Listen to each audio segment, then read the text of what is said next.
here. Morning, Spencer. Good morning to you. Got more great guests in and with us now as we dive deep into a wonderful conversation with the Port of Shelton and Port of Call with Executive Director Wendy Smith and Port Commissioner Dick Taylor. Good morning, gang. Good morning. Good morning. How y'all doing? Good. Look at this. Little April showers this morning. April showers. Yeah. We get some May flowers. Yeah, we got well, the we Mariners some doing showers, well. though. We're in the middle We're- of spring here for sure. Yeah, I know. We're way down in water, though, aren't we? Yeah. Yeah, we Oh, need it. yeah. We're Way So down. we need it. So we got all that snow, and I think people assume that, well, we're all taken care good, of, yeah. but, it doesn't soak into the ground. No, It it's not staying- evaporates up, and Yeah, it's gonna be tough. I was down in Northern California last week, and Oh, in- yeah. at Mount Shasta on Wednesday, Mount Shasta City, it was snowing hard. Yeah, they're getting a lot I of couldn't rain. believe it. are they still? Yeah. Well, good for them. It's been a long time coming. So, What's going on with you guys? What's happening on port property? well, same old stuff. Sure. and some good stuff. We had our meeting yesterday. Approved 3 leases? Nice. Yeah, two. Two, Yep. yeah. 2 leases. Yeah, I got a third Yep. one coming up. So people are moving along, and they're good tenants. Mm-hmm. One of them's been there since 2004. Wow. Yeah. Long-term. What's the longest term tenant that you think you have, if you can think I about know, that? I know a couple have been there since 2000. They maybe have Yeah. been there before. Well, if you count, TrueFab's, there's been an aerospace company there forever. Yeah. And it's changed hands, but the guys are still the same Yeah. the whole lot of time. guys, So I yeah. don't know if you count that. I'd count that for Yeah. sure. Okay. Just Yeah. for consistency on port Yeah. property, I'd say. Yeah. So they're That's one of the great. long-term, I'd say, Sims Vibration and Techwood. Techwood's been there a long time. long-term. Well, you guys look hard and dig deep into the buildings there, make sure everything is all well and good. What are the differences you would say between renting space, leasing space, however it works out with you on port property, versus elsewhere in county? Well, there's a lot of differences. The first is on the port is if it's on Sanderson Field, there's very little chance of you ever owning the property. Sure.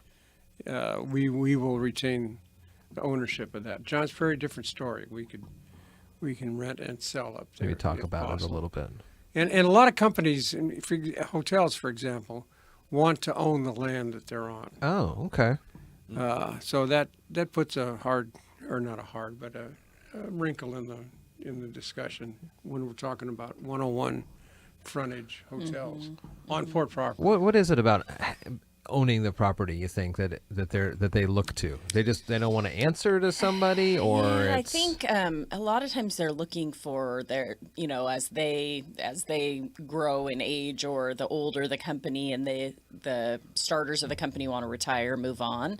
They don't want to feel like they don't have something to sell. Sure. As far as a business, they still have their business, but it's always, oh, hey, I have land and building, and there's a lot of concepts on that. A lot of I've heard some theories that a lot of companies that figure that out quickly decide they really want to keep their cash on hand. They don't really want to pay it to the the building, Landlord. the taxes. Okay. So a difference that I could point out in the positive is we don't pay property taxes, obviously, as a government. So if you come in and you're in one of our buildings, you're not going to be subject to property taxes except your personal property. Yeah. But the state gets it somewhere. So we're subject to leasehold tax, and we're required by law to charge that to our tenants, and then we remit that, through to the state. Is that similar to the property tax levels? Or? It probably works out to be similar. It's 12.84%, and it has been that since,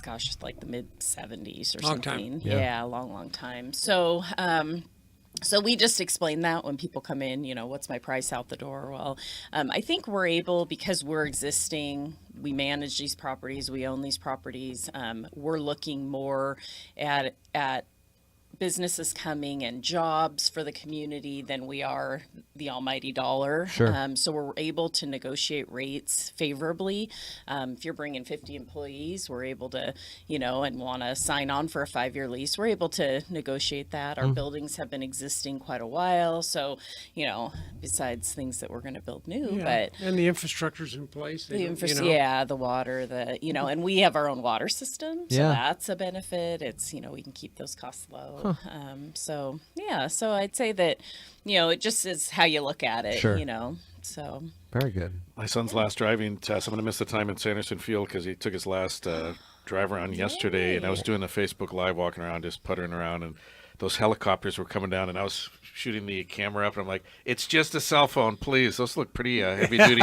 What are those helicopters? They look like something out of a They're military. they are. They're doing they training, or yeah, what? they're out of JBLM. Yeah, Well, that's what I thought. So they don't originate there. No. They just fly low over They there. fly. And stuff. They come over here. They were and, really low. Yeah, they do, and they'll do nighttime operations as well. They haven't done that in a while, Yeah. but Yeah, they got Yeah, those those are pretty intense there for a while. Yeah. yeah, They and were they so were. low. I mean, I threw a rock and it hit him, but no. I I was talking to Ned, and Ned's dad lives out on. Ned's is our head of maintenance, and his dad lives out on Hood Canal, and he said that the helicopters were out dropping guys into the water. Outside Oh, of wow. How Ned's about that dad's for a place sight? in the Hood Canal. Is and that then, right? And then they were throwing boats into the water with these big frames that the boats fit in.